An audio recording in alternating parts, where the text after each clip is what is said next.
అమరావతి స్కాముల పురం, ఒక్కో బిల్డింగ్కి ఒక్కో రేటు, ముడుపుల రూటు సెపరేటు, రాజధాని నిర్మాణ పనుల అంచనా వ్యయంపై ఇంజనీరింగ్ నిపుణుల విస్మయం. రాజధానిలో కొత్తగా నిర్మాణాలకి శ్రీకారం చుడుతున్నారు. ఇప్పుడు వర్షాలు వస్తున్నాయి కాబట్టి పనులు సాగడం లేదు. ఈ వర్షాలు కాస్త తగ్గిన తర్వాత అమరావతి నగర నిర్మాణ పనులు పుంజుకుంటాయి. ఆ పనులు పుంజుకుంటున్నటువంటి దశలో ఇచ్చినటువంటి కాంట్రాక్ట్ల తీరు చూస్తే ఒక్కొక్క బిల్డింగ్కి ఒక్కొక్క రేటు. ఐకానిక్ టవర్స్లోనే ఒక్కొక్క కంపెనీకి ఎన్సీసీకి ఒక రేటు, అదేవిధంగా షాపూర్జీ పర్లోంజీకి మరో రేటు, ఎల్ఎన్టీకి ఇంకొక రేటు. ఇలా ఐకానిక్ టవర్స్లోనే వేరు వేరు రేట్లే కాదు, దాని సమీపంలో కడుతున్నటువంటి భవనాలకి ఒక్కొక్క భవనానికి ఒక్కొక్క రేటు చొప్పున కేటాయిస్తున్నట్టుగా ఈ కథనం ద్వారా మనకి అర్థమవుతుంది.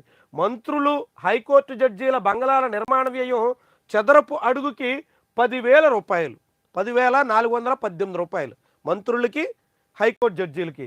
ఐఏఎస్ అధికారుల బంగళాల నిర్మాణ వ్యయం మాత్రం 9,771 రూపాయే.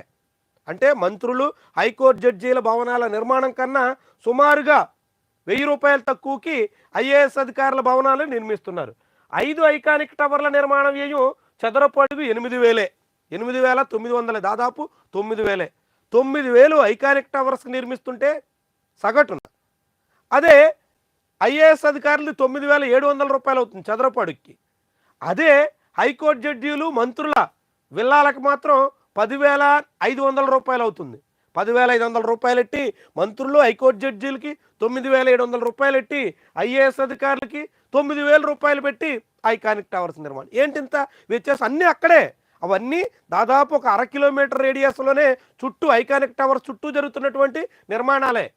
మరి ఈ నిర్మాణాల వ్యయంలోనే ఒకే ప్రాంతంలో ఒకేసారి ఒకే రీతిలో నిర్మాణాలు సాగుతున్నప్పుడు ఇంత వ్యత్యాసం ఎందుకు?